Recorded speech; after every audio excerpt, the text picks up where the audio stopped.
Praise the Lord, hallelujah. Mo kí gbogbo ẹ̀yin alààyè wípé ẹ kú òwúrọ̀. Lórúkọ Jésù, àdúrà ò ní ṣe tèmi àti wọ́tì. Kí a tó lọ gbàdúrà, ẹ jẹ́ ká jùmọ̀ kọrin yìí. Mo sùn láyọ̀, mo jí láyọ̀, mo fògo f'Olúwa. Mo sùn láyọ̀, mo jí láyọ̀. Bàbá mo dúpẹ́ o, mo sùn láyọ̀, mo jí láyọ̀, èmi fògo f'Olúwa.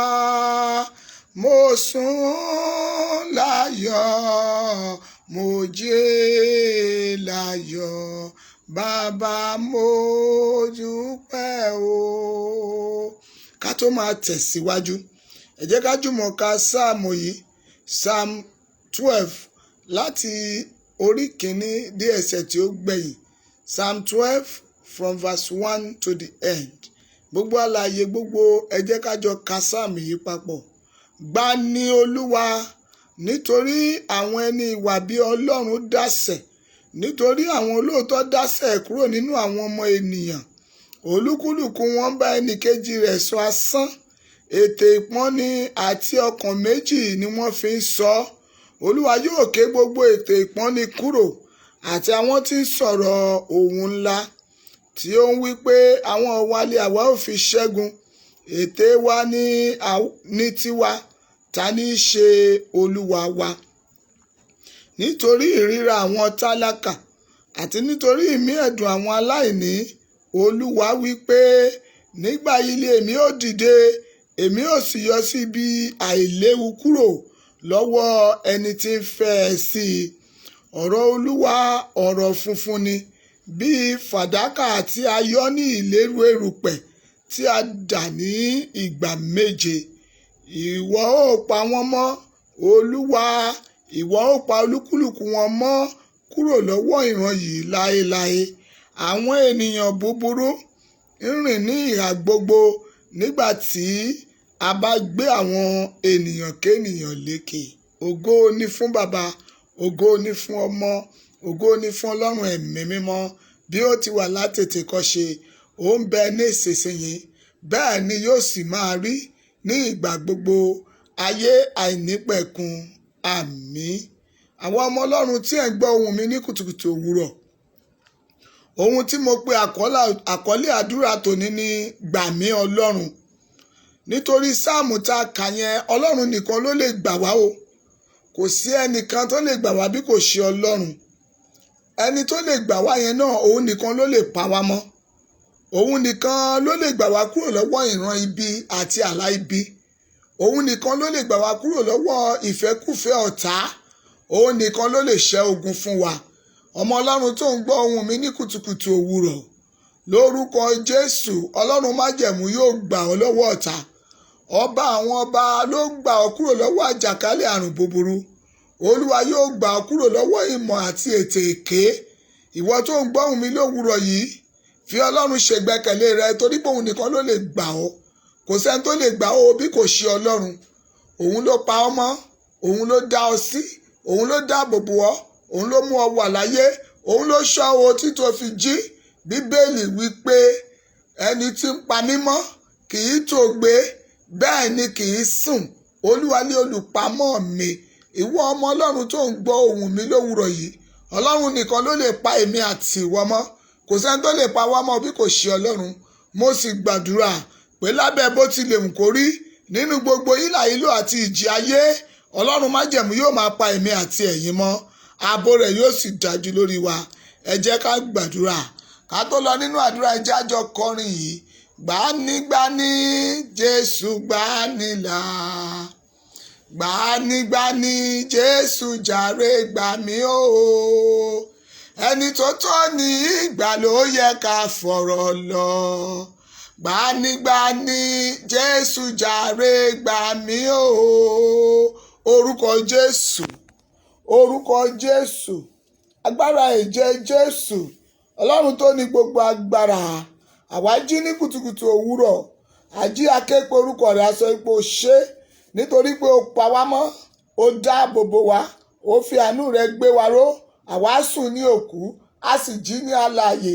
Ìwọ ni o, bí kò ṣe ìwọ Ọlọ́run tó pa wá mọ́. Ta ni àwa láti jí alààyè ọkàn? Ṣùgbọ́n a gbé orúkọ rẹ ga lówùúrọ̀ yìí. A dá gbogbo ògo padà sọ́dọ̀ rẹ. Nínú ìpàdé Let Us Pray yìí, a sọ wípé o ṣé Ọlọ́run tó pa wá mọ́, Ọlọ́run tó dáàbò bò wá, Ọlọ́run tó fi àánú rẹ̀ gbé wa ró, ọba tó mú ká la ojú wa kó ṣe é là, Ọlọ́run tó mú ká la ẹnu wa ká lè fọhùn jáde, ọba tó mú ká gbé apá wa kó ṣe é gbé, Ọlọ́run tó ní ká gbé ẹsẹ̀ tí ẹsẹ̀ wa ṣe é gbé. Kì í ṣe mímọ̀ ṣe wa bí kò ṣe agbára rẹ. Ó wù ọ́ nínú àánú rẹ láti pa èmi àti àwọn alààyè tó ń gbọ́ ohùn àdúrà yìí mọ́. Lówùúrọ̀ yìí a gbé ohùn ọpẹ́ sókè, a gbé Ebeneseri wa ró. A sọ wípé o ṣé, níyìí ló ràn wá lọ́wọ́ dé. Ọlọ́run gba ọpẹ́ wa. Bàbá onímájẹ̀mú gba ìyìn wa. Àpáta ayérayé ibi ìsáàdì gba ọpẹ́ wa. Báwa ò bá lè dúpẹ́, olórí ní àwa ò mọ̀re. Ọ̀pọ̀ ẹgbẹ́ wa ti kú, ọ̀pọ̀ ẹgbẹ́ wa ti lọ, ọ̀pọ̀ ló ti jáde tí kò wọlé mọ́, ọ̀pọ̀ ni wọ́n ti lọ pàdé ní mọ́ṣúárì. Ṣùgbọ́n tiwa ò rí bẹ́ẹ̀ Olúwa. Ó já wa sí tilétilé, ó pa wá mọ́ tọmọtọmọ, ó pa wá mọ́ tayátayá tọkọtọkọ. Ó jẹ́ kí ààbò rẹ̀ pọ̀ lórí wa. Àwa yìn ọ́ Ọlọ́run, ọba tó gbà wá lọ́wọ́ ẹ̀bi ẹ̀jẹ̀ àti ikú òjijì. Àwa yìn ọ́ lówùúrọ̀ yìí o. A sọ wípé o ṣé Ọlọ́run májẹ̀mú gba ọpẹ́ wa. Bàbá gba ìyìn wa. Ọpẹ́ wa níwájú rẹ Olúwa jẹ́ kó ṣe ìtẹ́wọ́gbà. Ẹnu ọpẹ́ èmi àti àwọn ènìyàn tá a jùmọ̀ yàn ní kùtùkùtù òwúrọ̀. Bàbá má jẹ́ kẹ́nu ọpẹ́ wa ó kan. Ètò ọpẹ́ wa má jẹ́ kó wà pọ̀. Agbára ìyìn tòótọ́ ta ó fi máa yàn ní gbogbo ọjọ́ ayé wa. Ọlọ́run májẹ̀mú yọ̀ǹda rẹ̀ fún wa. Bàbá àpáta ayérayé o, àwa jí ní òwúrọ̀ yìí o. A bẹ̀bẹ̀ fún gbogbo ẹ̀ṣẹ̀ tó lè dènà ayọ̀ wa. Pàápàá nínú ìjáde tòwúrọ̀ yìí, Ọlọ́run onímájẹ̀mú máa dáríjì. Ọba tó fi májẹ̀mú tún májẹ̀mú ṣe. Ọlọ́run tó fi májẹ̀mú pa májẹ̀mú rẹ́. Ọlọ́run tó ní gbogbo ipá àti gbogbo agbára. Àwọn ọmọ rẹ̀ jí lówùúrọ̀ yìí o. A pè ọ́ pé gbogbo ẹ̀ṣẹ̀ nínú ayé wa, ètò lè fà ká pè ọ́ ká má rí ọ, ètò lè fà kí ọ̀tá máa lé wa kí wọ́n máa rí wa mú, ètò lè fà kí ìwọ Ọlọ́run pa ojú rẹ mọ́ kúrò lára wa pátápátá. Olúwa jọ̀ọ́ nínú àánú rẹ máa dáríjì. Ọlọ́run má rántí ẹ̀ṣẹ̀ wa o. Olúwa pa ẹ̀ṣẹ̀ wa rẹ́. A béèrè fún agbára Ọlọ́run tó rìnrìn àjò ọjọ́ òní. Agbára tí kì yóò fi sí ìfarapa tàbí ìdààmú. Agbára tí kì yóò fi sí ẹkún tàbí òṣè. Agbára tá ó fi jáde ní àlàáfíà, tá ó fi wọlé ní àlàáfíà. Àti èmi àti ẹ̀yin tẹ́ ń gbọ́ ohùn àdúrà yìí lówùúrọ̀ yìí. Ọlọ́run májẹ̀mú kó wọ̀ wá ní agbára. Ọwọ́ agbára Ọlọ́run ó yá kó wọnú ayé wa. Bá a ti ń jáde lówùúrọ̀ Olúwa kó pa wá mọ́. Ìwọ alààyè tá a jùmọ̀ ń gbàdúrà lówùúrọ̀ yìí. Bó o ti ń jáde, o ò ní jáde lékú lọ́wọ́ o. O ò ní jáde lé àrùn lọ́wọ́. Ìjáde rẹ kò ní mú ẹkún jáde. Ìwọlé rẹ kò ní sí òṣè níbẹ̀. Bó o ti ń jáde láyọ̀, ó wọlé láyọ̀. Olúwa yóò pa àlọ àti àbọ̀ rẹ mọ́. Ọlọ́run májẹ̀mú yóò ṣíji bò ọ́. Àtijáde àti ìwọlé rẹ yóò fi àánú sí. Àánú Ọlọ́run yóò wà lórí ìjáde ìwọ alààyè tó ń gbọ́ ohùn mi. Àánú Ọlọ́run yóò wà lórí ìwọlé rẹ. Onímájẹ̀mú ìpè yóò pa ọmọ. Ògo ni fún orúkọ Ọlọ́run o. Mo wá wólẹ̀ lówùúrọ̀ yìí o. Lórí gbogbo ẹ̀yin alààyè tẹ́ ń ṣọjọ́ ìbí lónìí. Lórúkọ Jésù ẹ ó ṣe ọ̀pọ̀ ọdún láyé. Ọjọ́ ìbí tẹ́ ẹ kà lónìí kò ní já sí ẹkún. Bẹ́ẹ̀ ti ṣe ka ọjọ́ ìbí yín lónìí lórúkọ Jésù níwòyí àmọ́dún. Ẹ ó tún wà láyé, ẹ ó wà láàyè, ẹ ó sì ṣe ọ̀pọ̀ ọjọ́ ìbí láyé. I wish those of you that are celebrating your birthday today, I say happy birthday. I say long life and prosperity. The Lord will bless you. The Lord will increase you. This year you will never regret be counting your days. In the name of Jesus. Ààbò Ọlọ́run yóò wà lórí yín. Àánú rẹ̀ kò ní fi yín sílẹ̀. Mo súre sínú ayé gbogbo ẹ̀yin aboyún ayé. Èyí tẹ́ ẹ diwọ́ di sẹ̀ sínú. Ọjọ́ ìkúnlẹ̀ yín yóò jẹ́ ọjọ́ ayọ̀. Gbogbo ẹ̀yin tẹ́ ẹ ti finú ṣoyún. Ẹ máa fẹ̀yìn pọnmọ. Lórúkọ Jésù, ọmọ ológo tó wà nínú yẹn kó gba agbára. Ọlẹ̀ inú rẹ mo ní kó gba agbára. Lórúkọ Jésù ó máa bí láyọ̀. Nígbà tó bá máa bímọ, ó ní bímọ ní kòtòpó bẹ̀rẹ̀ o. Ọmọ ṣá ò ní ya wájú rẹ. Ọmọ tó máa ti ilé ìwòsàn kan gbé dé ilé ìwòsàn kan kò ní mọ̀nà ọ̀dọ̀ rẹ. Lórúkọ Jésù ààbò Ọlọ́run yóò dájú. Gbogbo aboyún ayé ẹ lọ sọ̀ ní ìrọ̀wọ́rẹsẹ̀. Ẹ lọ bítibítí re. Mo gbàdúrà fún ìwọ tá a pè ní àgàn.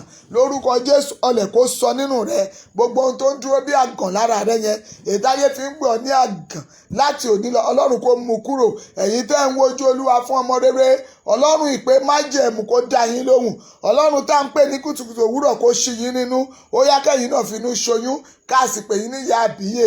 Mo súre sínú ayé gbogbo ẹ̀yin tẹ́ wà lórí ìdí àkéte àìsàn, mo gbàdúrà ní kùtùkùtù òwúrọ̀ yìí, ọlọ́run ìpè májẹ̀mú dà, ó yá gbé gbogbo alààyè tó ń ṣọ́ àìsàn dìde, gbogbo àwọn tó wà nínú ìdí àìsàn Olúwa bá wa gbé wọn dìde, ọlọ́run kó wò yín sàn o. Gbogbo ẹ̀yin tẹ́ ń ké ó ń ta mí ó ń ro mí, òróró ìtura dà, Olúwa máa dà síbẹ̀. Gbogbo àwọn tí ohun kan tàbí òmíràn ń dà láàmú ṣùgbọ́n tí wọn ò jẹ́ ẹni pípé nínú ìlera, lórúkọ Jésù Olúwa kó wò yín sàn. Ẹ̀yà ara yín kó gbàgbára, omi ara yín kó gbàgbára, ẹ̀jẹ̀ yín kó gbàgbára. Gbogbo ẹ̀yin tẹ́ ń ṣàìsàn Olúwa kó ṣàwòtán yín, pàápàá ẹ̀yin tẹ́ ń ṣàìsàn gángangan, mo wí sínú ayé yín lówùrọ̀ yìí o. Gbogbo gángangan yẹn Olúwa kó mú kúrò, ọwọ́ àjèjì tó wọnú ayé yín èyí tí ò jẹ́ kẹ́ ẹ ṣe bẹ́ẹ̀ ṣe fẹ́, lórúkọ Jésù Ọlọ́run bá owó àjèjì náà wí. Ẹ̀yin tí ẹ̀mí ìsínwín wà lára rẹ̀ láti wákàtí ìlọ Olúwa wò yín sàn, ayé yín gba àtúnṣe. Mo wá wí ní orúkọ Olúwa Ọlọ́run àwọn ọmọ ogun, Ọlọ́run tí kò yí padà tó ń jẹ́ èmi ni. Ìwọ tó gbọ́ ohun àdúrà yìí, let us pray ní kùtù òwúrọ̀ yìí.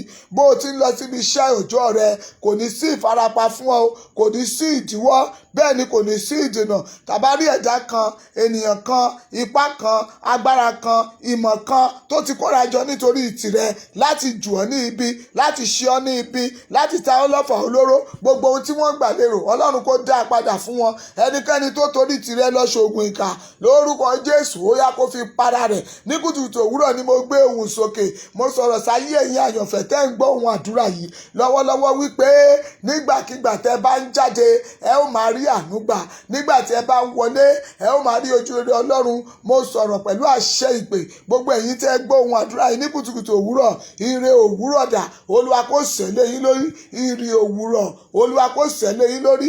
Ire òwúrọ̀ Olúwa kó fi dá yín lọ́lá. Ẹ gbọ́ o, bí ọjọ́ bá yọ gbogbo ayé ní rí, á sì mọ́lẹ̀ kárí ayé. Ògo rẹ, ògo àwọn ọmọ rẹ, ògo ọkọ rẹ, ògo aya rẹ, lórúkọ Jésù ó yá kó tàn, lórúkọ Jésù mo ní kó tàn. Gbogbo ojú kó rí ògo yẹn, ògo yẹn wà ní ṣe é ṣá lọ́gbẹ́, kò ní ṣe é já lóró, kò ní ṣe é kàn lóògùn, kò ní ṣe é fara ní. Ògo tọ́lọ́run ti dá mọ́ yín, gbogbo àyànfẹ́ tó ń gbọ́ ohùn yìí, lórúkọ Jésù ògo rẹ ò ní ṣe é pa, ayé ò ní ṣá ògo rẹ lọ́gbẹ́, ayé ò ní dá ògo rẹ lóró. Ògo rẹ lórúkọ Jésù, ìwọ tó ṣiṣẹ́ ògo ó máa jẹun ògo, ó máa rí àánú gbà. Mo wá gbàdúrà fún gbogbo ẹ̀yin tẹ́ ń tukọ̀, lórúkọ Jésù kì yóò sí ìfarapa, ẹ ò ní forí sọ́gi o, lórúkọ Jésù. There shall be no cause for accident in your life in the name of Jesus. Gbogbo ẹ̀yin tẹ́ ń tukọ̀, kò ní sí ìjàmbá ọkọ̀ fún yín. Gbogbo ẹ̀yin alààyè èyí tẹ́ wá sọ wípé ẹ jókòó ẹ fi dátà yín gbọ́ ohun àdúrà yìí, mo tún sọ̀rọ̀ jáde lẹ́ẹ̀kan sí. Ire gbogbo kó máa tẹ̀lé yín, ojúmọ́ ti mọ́ o, ire gbogbo kó máa bá yín rìnrìn àjò lónìí. Kò ní sí ìfarapanu ayé yín, kò ní sí ẹkún o, bẹ́ẹ̀ ni kò ní sí òṣè. Mo súre sáyé gbogbo ẹ̀yin ọ̀dọ́, because you are our future determiners. The Lord will bless you, youth of our nowadays. Lórúkọ Jésù, gbogbo ẹ̀yin ọ̀dọ́ ìgbà ìsinsìnyí Ọlọ́run yóò bùkún yín. Ẹ̀yin ọ̀dọ́ ìgbà ìsinsìnyí kì yóò sí ìdààmú lọ́nà yín. Adánilóró ògo wọn kì yóò rò ògo yín dá lóró. Aṣánilọ́gbẹ́ ògo lórí gbogbo ẹ̀yin ọ̀dọ́ ìgbà ìsinsìnyí, wọn kì yóò rí ògo yín ṣá lọ́gbẹ́. Ọlọ́run májẹ̀mú kó súre fún gbogbo ọ̀dọ́ lórílẹ̀‐èdè àgbáyé. Gbogbo ẹ̀yin ọ̀dọ́ tẹ́ ń gbọ́ ohun àdúrà yìí, agbára ìtẹ̀síwájú ni mo béèrè lówùrọ̀ yìí, ó yá kó wọnú ayé yín. Gbogbo ẹ̀yin tẹ́ ẹ ti láya, ẹ̀yin tẹ́ ẹ ti lọ́kọ, ẹ̀yin tẹ́ ẹ ti bímọ, ẹ̀yin tá à ń pè ní ìyá àbíyè, mo wí ní kùtùkùtù òwúrọ̀ wípé ó mà ní fojú sunkún ọmọ, àwọn ọmọ rẹ yóò wúlò fún ọ. Bó o ti ṣe ṣiṣẹ́ ọmọ, lórúkọ Jésù ó máa jẹun ọmọ. Lórí ọmọ ó mà ní jìyà o, lọ́jọ́ ogbó ò ní sí ìdààmú, lórí àwọn ọmọ yẹn kì yóò sí ìpọ́njú. Ọlọ́run àbójútó ṣe ni yóò dáàbò bo ọ, yóò dáàbò bo ilé rẹ, yóò dáàbò bo àwọn ọmọ rẹ. Gbogbo àwọn ọmọ ológo yẹn mo wí lówùrọ̀ yìí pé kí wọ́n lọ máa ṣe rere. Àwọn tí ìṣe rere ti jẹ́ tiwọn, ayé ò ní gbọ́n dànù. Gbogbo àwọn ọmọ tó tara rẹ jáde, ìwọ tó ń gbọ́ ohun àdúrà tá à ń pè ní ìyá àbíyè, tá a ti forúkọ ọmọ pè ọ́, gbogbo ọmọ tó tara rẹ jáde wọn ò wí orílẹ̀-èdè orílẹ̀-èdè, wọ́n wúlò fún Olúwa, wọ́n wúlò fún ayé rẹ. Àwọn ọmọ rẹ ò ní dójú tì ọ́ o, lórí àwọn ọmọ yẹn ò ní sọkún. Agbára Ọlọ́run kò gbé ọ̀rọ̀. Gbogbo àlàyé tẹ́ gbọ́ ohun àdúrà tòwúrọ̀ yìí nínú ìjáde yín, ẹ jáde lọ, ẹ lọ rí àánú ńlá gbà. Àánú tẹ́ ò tí ì gbárù rẹ̀ rí, torí pé ó tẹ́tí ó sì gbọ́ ohun àdúrà yìí ní kùtùkùtù òwúrọ̀. Àánú lórúkọ Jésù ó yá kó bá ọ rìnrìn àjò. Ojú rẹ ò ní rí bí o, etí rẹ ò ní gbọ́ ibi, ọwọ́ rẹ ò ní gbábí mú o. Nínú ìrìn àjò tó ń lọ lónìí, Olúwa yóò pa ọ́ mọ́.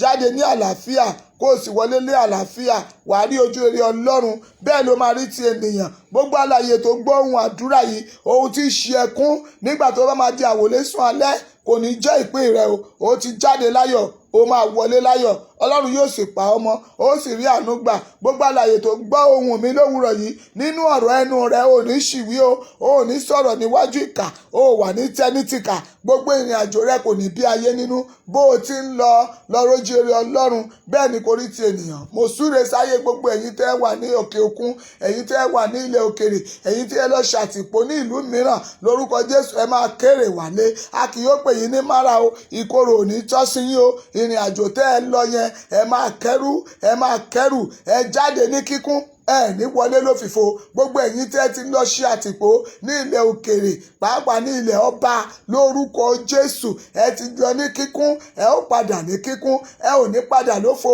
ẹ ó rí àánú gbà. Ire ojoojúmọ́ yóò máa jẹ́ ti yín. Tábá rí gbogbo ìdágìrì tàbí ìjì tó lè máa jà nílùúkílùú tó wà, ìjì yẹn ò ní dọ́dọ̀ rẹ, ìdágìrì ò ní tọ́ sí ọ. Gbogbo ẹ̀yin tẹ́ wà nílẹ̀ ọba, ẹ máa kéré oko wálé, ẹ ó yìn Ọlọ́run o. Ògo ni fún orúkọ Olúwa. Mo súre sí orílẹ̀-èdè Nàìjíríà. Orílẹ̀-èdè Nàìjíríà ó yá gba àtúnṣe. Gbogbo ìlọ́wọ́wọ́ àti ìdágìrì nínú rẹ̀ Olúwa kó bá wí. Agbára Ọlọ́run kó di orílẹ̀-èdè yìí mú. Ọlọ́run kó bùkún orílẹ̀-èdè Nàìjíríà. Ní gbogbo àgbáyé, orílẹ̀-èdè Nàìjíríà ó yá máa tayọ. Lọ rí àánú ojoojúmọ́ gbà. Ògo ni fún orúkọ Ọlọ́run. Bíbélì wípé ìwọ ó pa á mọ́, Olúwa, ìwọ ó pa olúkúlùkù wọn mọ́ kúrò lọ́wọ́ ìran yìí láéláé. Ọlọ́run májẹ̀mú o, ohun tá a wí lówùrọ̀ yìí ní pé Olúwa pa wá mọ́ nínú ìrìn àjò wa. Bá a ti ń jáde lówùrọ̀ yìí, gbogbo àlàyé tó gbọ́ ohùn mi, Olúwa yóò pa ọ́ mọ́. Ó lọ láyọ̀, ó sì bọ̀ láyọ̀, ó ní ẹ̀rí pípé, ó yìn Ọlọ́run. Ògo ni fún orúkọ Olúwa, Ọlọ́run tó ń gbọ́ àdúrà láti ìsinyìí lọ àti títí láéláé. Àmín, àmín, àmín ní orúkọ Jésù. Mo kí gbogbo ẹ̀yin ọmọ Ọlọ́run lẹ́ẹ̀kan sí tí ẹ tẹ́tí sí àdúrà yìí. Tí ẹ bá fẹ́ máa gbádùn àdúrà wa ní ojoojúmọ́, ẹ lọ click sórí subscribe to our YouTube channel. Ẹ lọ subscribe to YouTube channel wa, Evangelist Bọ́lá Oyètókí. Òun ló máa tẹ̀ lórí YouTube rẹ tó bá ti ṣí. Kàn click sórí subscribe. Lórúkọ Jésù, Ọlọ́run májẹ̀mú yóò bùkún fún ọ. Ẹ̀yin ọmọ Ọlọ́run tẹ́ ń gbọ́ wọn wá, ẹ sì fẹ́ máa gbọ́ wá sí, ẹ lọ sórí WhatsApp, ẹ tẹ nọ́mbà yìí 08023435801. Ẹ lọ add wa níbẹ̀, ẹ máa gbọ́ gbogbo àdúrà wa. Lórí Facebook bákan náà, ẹ lọ sórí Lady Evangelist Bọ́lá Oyètókí, ẹ máa rí gbogbo àdúrà wa níbẹ̀. Lórúkọ Jésù, Olúwa ní fi yín sílẹ̀. Bó o ti ń lọ síbi iṣẹ́ òòjọ́ rẹ, rí wípé o gbọ́ àdúrà yìí. Bó o ti ń lọ, àdúrà yìí yóò ṣe ọ lóore púpọ̀ púpọ̀. Bákan náà, gbogbo àlàyé pátá, ẹ jẹ́ ká pàdé lórí afẹ́fẹ́ àti nílé ilé ìjọsìn wa ní ọjọ́ Friday. A fẹ́ gbàdúrà lórí àwọn ọmọ wa. Gbogbo ẹ̀yin màmá, gbogbo ẹ̀yin tí a ti pè ní òbí, ẹ jẹ́ ká jùmọ̀ gbàdúrà. My children must not die. Òun la pè àkọlé àdúrà yẹn. Àwọn ọmọ mi ò gbọdọ̀ kú. Ẹ jẹ́ ká jìjọ gbàdúrà yẹn lórúkọ Jésù. Ìwọ tó gbọ́ ohùn mi, ọmọ rẹ ò ní kú, ọmọ rẹ ò ní ṣàìsàn, ara ò ní ní ọmọ rẹ o. Wọn ò ní dájọ́ ìbànújẹ́ fún ọ lórí ọmọ. Ààbò Ọlọ́run yóò dájú. Subscribe to our YouTube channel, Evangelist Bọ́lá Oyètókí. The Lord will bless you as you do this in Jesus' name. Go and be fruitful today in the name of Jesus. Amen. Hallelujah méje fún àṣeyọrí àdúrà tòní. Ó yá kí hallelujah o. Hallelujah, hallelujah, hallelujah, hallelujah, hallelujah, hallelujah, hallelujah. Ẹ̀yin Olúwa lógo, ògo fún Kristi. You are blessed in Jesus' name. Amen.